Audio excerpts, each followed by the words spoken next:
natin yung kumpiyansa ni Summers to take that kind of a shot. Ginebra pero naagaw ni Clarito. Now to Juan. Goes up strong from the outside. They set the screen. He takes it.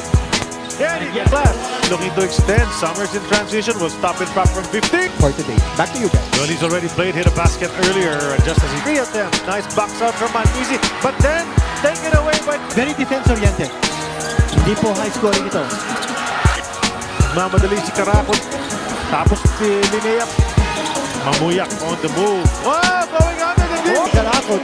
Goes to Scotty. To Bishop. Nice. Karakot to Summers. He'll try again. Yun, nakakuha na rin. Hardworking. That's what I can do. Yan, Haru. Sa kanya humampa si Stan Hardinger. Ito naman si Hanlisi. Oh! Karakot! Scotty naman ang susubo. Alonso kicks it to Maverick, and why not? Juan. The Juan 3 is good. T-Stan, palagi na dyan. Si Tony Bishop. Ito, no? Aggressive si Summers. Yeah. Itiro na lang sa labas. Ito naman si Maverick. To Jamie at the baseline. Kung pumasok yun, assist yun. Tiro na naman. Ayaw pa. Was able to explode and hit the layup.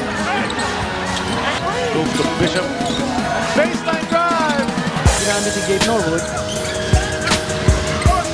Juan Clarito up ahead to Karakot. Karakot looks like he'll take it. But now with the conference high 17 points.